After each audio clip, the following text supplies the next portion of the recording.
Assalamualaikum warahmatullahi wabarakatuh. How are you, my lovely student? I hope you will be fine, okay? Now, before we learn about bencana alam, we must pray to Allah. Let's pray together. Start. Bismillahirrahmanirrahim. Raditu billahi rabba wa bil islami dina wa bil muhammadin nabiyya wa rasula. Rabbi zidni ilman warzuqni fahman. Amin ya rabbal alamin. In the name of Allah, most gracious and most merciful. Oh God, our most gracious God, please sense our mind and heart up so we can receive our teacher knowledge and believe to God of the world. Amin. Oke, tujuan pembelajaran kita pada hari ini adalah yang pertama, kita dapat mengungkapkan kalimat permintaan tolong. Yang kedua, kita juga dapat mengidentifikasi bentuk-bentuk kerjasama yang ada di lingkungan rumah kita. Lalu yang terakhir adalah kita juga dapat membandingkan serta mengurutkan suhu suatu benda atau situasi konkret. Oke, sudah siap kita belajar, nak? Oke, sekarang coba nih anak-anak kita perhatikan gambar yang ada di atas ini.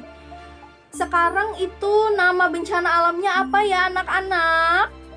Iya, benar sekali. Bencana alam yang ada pada gambar di atas ini adalah bencana alam banjir. Nah, kenapa sih banjir itu bisa terjadi? Iya, ada dua faktor. Yang pertama, menebang pohon terus-menerus secara liar. Yang kedua adalah ulah manusia membuang sampah sembarangan, sehingga ketika air ingin mengalir terhambat oleh sampah-sampah yang berujung pada meluapnya air sungai ke tempat tinggal di dekat sungai tersebut. Nah, coba sekarang kita lihat gambar yang kedua, nak. Gambar yang kedua ada gambar apa? Iya, gambar yang kedua ada gambar tanah longsor. Nah, gambar tanah longsor ini disebabkan oleh penebangan hutan juga. Sehingga ketika turun hujan tidak ada tempat air untuk menyerap. Sehingga tanahnya longsor ke bawah dan menimbun pemukiman-pemukiman yang ada di bawahnya. Itu sangat berbahaya sekali. Nah, yang ketiga ada angin puting beliung. Angin puting beliung ini biasanya tiba bersamaan dengan hujan turun. Angin ini sangat kencang sehingga bisa merusak pemukiman warga dan merusak apapun yang ada di sekelilingnya. Jadi, angin puting beliung ini sangat berbahaya sekali ya, nak. Sekarang kita perhatikan teks di samping ini. Ayo, sekarang kita baca teks pada gambar di samping ini.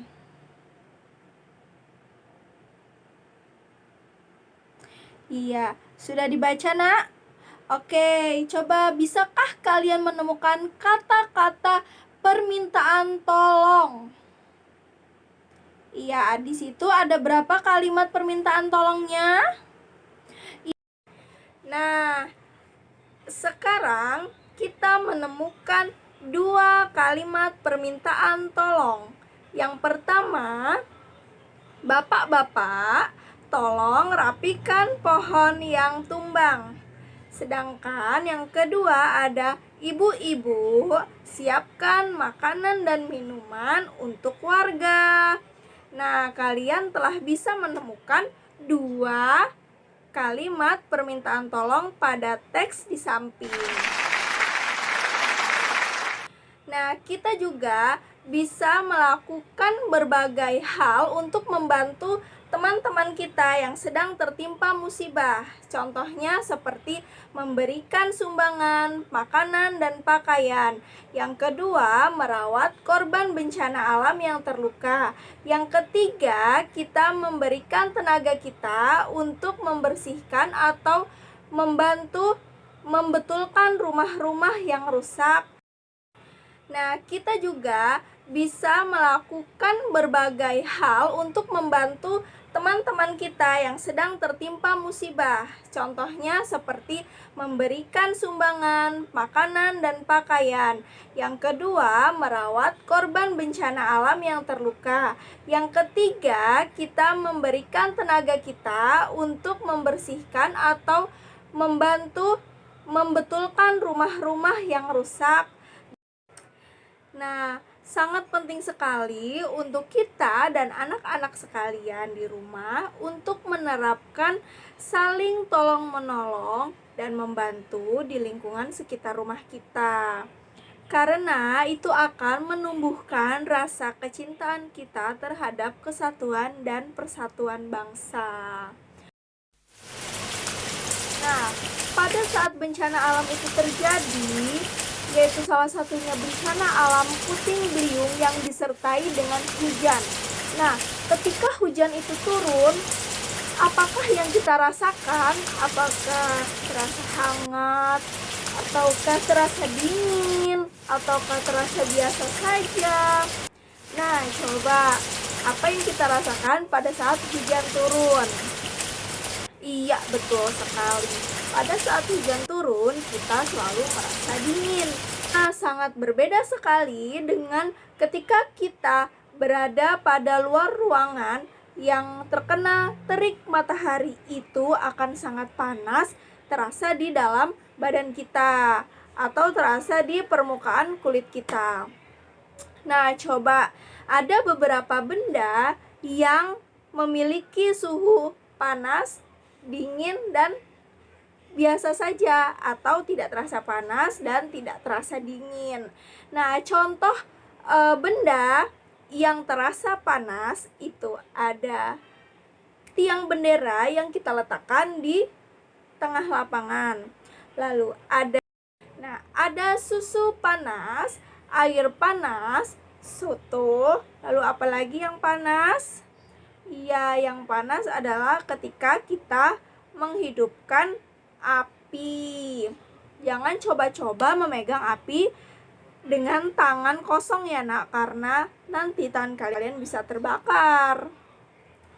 Lalu untuk benda yang mempunyai rasa dingin, ada es batu. Lalu ada apa lagi? Ada es jeruk. Semua yang berhubungan dengan es. Nah, kita bisa merasakan rasa dingin itu ketika kita membuka kulkas. Dan pada saat hujan turun, kita pun merasa dingin. Atau ketika kita berada di negara luar yang mempunyai cuacanya bersalju, itu akan sangat dingin terasa di badan kita. Oke, sekarang kita akan mengurutkan 3 benda di atas ini.